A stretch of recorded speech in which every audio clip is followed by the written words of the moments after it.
आऊज़ुबिल्लाहि मिनश्शैतानिर्रजीम बिस्मिल्लाहिर्रहमानिर्रहीम। नौली फैक्ट्री के मुअज़्ज़ज़ दोस्तों, अस्सलाम वालेकुम। नाज़रीन इकराम, याजूज माजूज एक ऐसी कौम है जो कि अल्लाह की सख्त नाफरमान और आबादी में बहुत ज़्यादा है। इन्हें सिकंदर ज़ुल्क़ुरनैन ने अल्लाह के हुक्म से एक दीवार के पीछे कैद कर दिया था और इनके बारे में कहा जाता है कि ये हज़रत आदम अलैहिस्सलाम के तीसरे बेटे याफिस की औलाद हैं, जिन्होंने ज़मीन पर बहुत ज़्यादा फसाद बर्पा किया हुआ था। याजूज और माजूज दो अलग कबीले हैं जिनके जुल्म और सितम से लोग तंग आए हुए थे, जिसके बाद हज़रत ज़ुल्क़ुरनैन ने इनके आगे एक मजबूत दीवार बनाई जिसे सद्दे सिकंदरी या सद्दे ज़ुल्क़ुरनैन के नाम से जाना जाता है। लेकिन इस हवाले से सदियों से एक ही सवाल गर्दिश कर रहा है कि आखिर ये दीवार है कहाँ और याजूज माजूज इस कैद से बाहर कब और कैसे आएंगे। नाज़रीन, आज की इस वीडियो में हम यही सब कुछ डिस्कस करने वाले हैं, लिहाजा आपसे गुजारिश है कि वीडियो को कंप्लीट देखिएगा।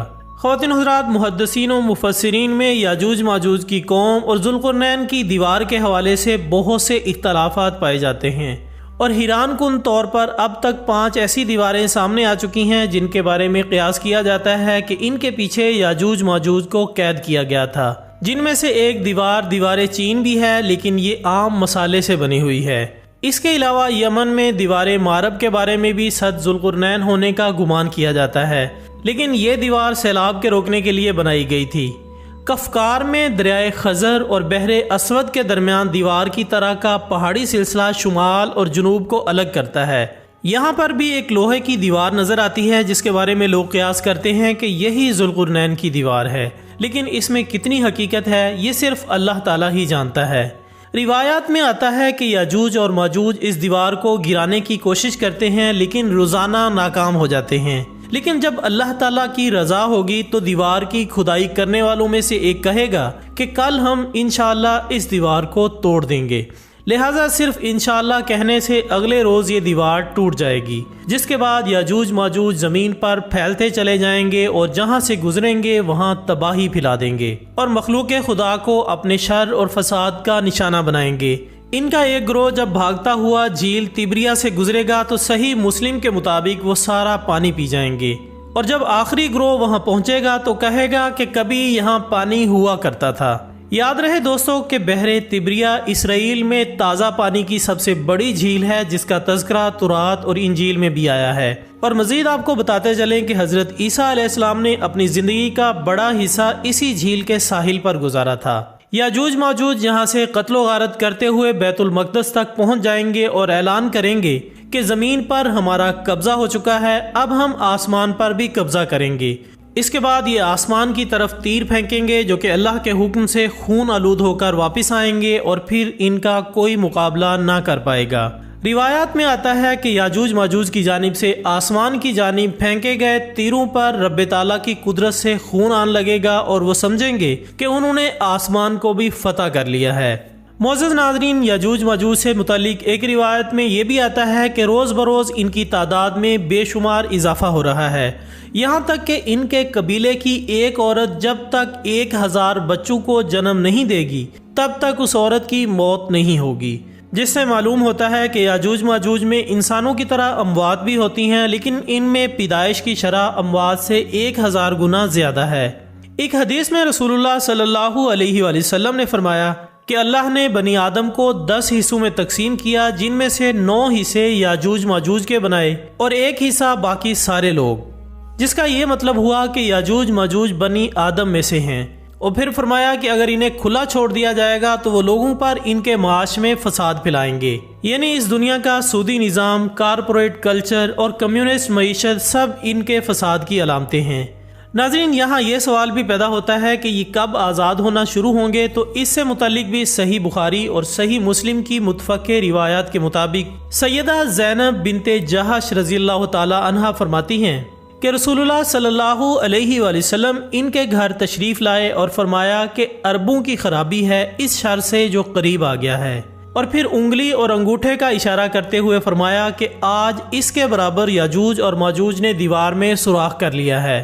तारीख यहाँ एक वाक़े का जिक्र करती है कि कोह काफ के दामन जहाँ ज़ुल्क़ुरनैन ने दीवार बनाई थी, इसमें आबाद एक कबीले ने उन्हीं दिनों यहूदियत को मजहब के तौर पर इख्तियार कर लिया था और आज इन यूरोपीय यहूदियों की नस्ल इस कदर बढ़ चुकी है कि तमाम दुनिया के यहूदियों में असल बनी इसराइल 1% हैं और बाद में अपने मजहब को तब्दील करके बनी इसराइल में शामिल होने वाले 99% हैं। यही वो यहूदी हैं जिन्होंने 1896 में सिहोनियत की बुनियाद रखी और मशहूर आलम प्रोटोकॉल तहरीर किए, जिसके बाद उन्होंने 3 मामलात में खूब तरक्की की और इन पर कब्जा करने का अज़्म किया।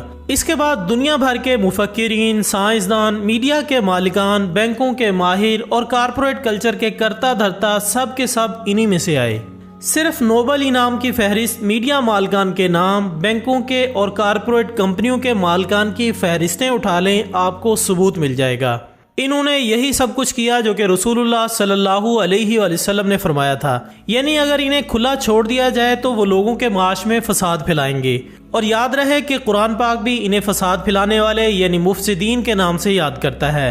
फसाद फैलाने वालों की तारीफ अल्लाह ताला ने सूरह बकरा की इब्तदाई आयात में खोलकर कुछ इस तरह बयान फरमाई हैं। और जब इनसे कहा जाता है कि तुम ज़मीन में फसाद ना मचाओ तो वो कहते हैं कि हम तो इस्लाह करने वाले हैं। आपको बताते चलें कि जंग अजीम अव्वल और दोम भी अमन व अमान कायम करने के नज़रियात की बुनियाद पर हुई थी।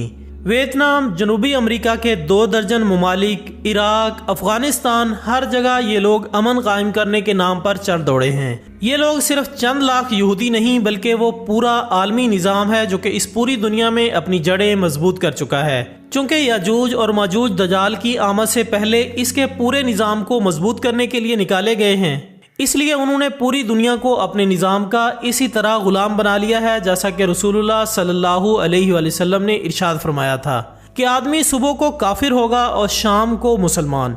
लिहाजा आज आप देख लें कि सुबह वो सूद के बैंकारी निज़ाम को सजदा करता है और रात को अल्लाह ताला के हुजूर, रात को टेक्नोलॉजी को खुदा मानता है और सुबह को अल्लाह ताला को।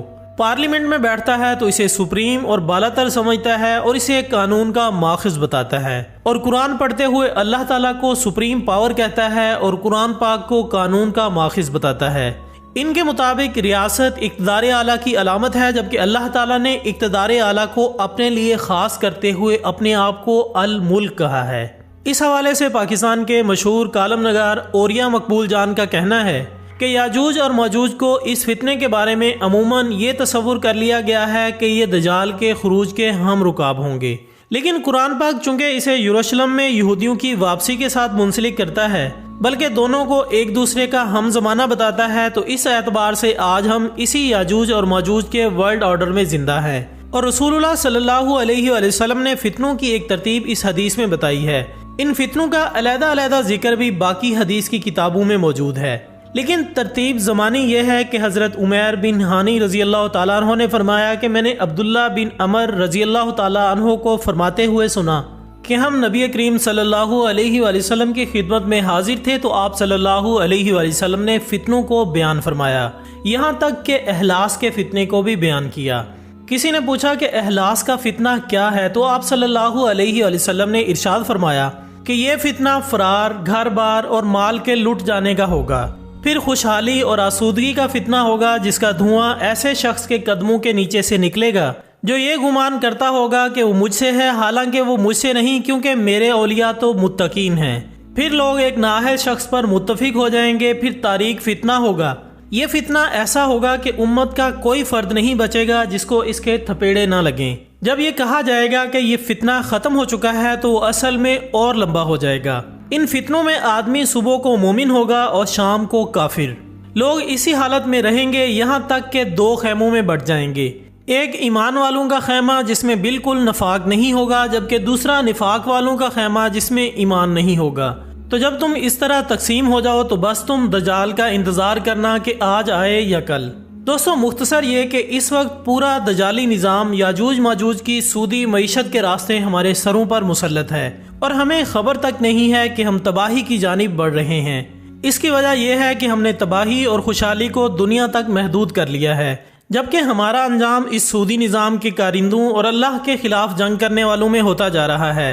वो वक्त दूर नहीं जब ये दुनिया 2 खैमों में तकसीम हो जाएगी, एक कुफर और दूसरा ईमान का खैमा। अल्लाह ताला हमें ऐसे वक्त से बचाए जब हम इस निज़ाम की चकाचौंध से अंधे होकर कुफर के खैमे में खड़े होंगे। आखिर में दुआ है कि अल्लाह ताला हमें ईमान पर ज़िंदगी बसर करने की तौफीक अता फरमाए और हमारा ख़ात्मा ईमान पर फरमाए। आमीन सुम्मा आमीन। इसी दुआ के साथ हमारी आज की इस वीडियो का इख्तिताम होता है। हम उम्मीद करते हैं कि आपको ये वीडियो ज़रूर पसंद आई होगी। इंशाल्लाह बहुत जल्द दोबारा मुलाकात होगी एक और अच्छी सी वीडियो के साथ। तब तक अपना दोस्तों, रिश्तेदारों और गिरदनवाह के तमाम लोगों का बहुत ख्याल रखिएगा। अल्लाह हाफिज़।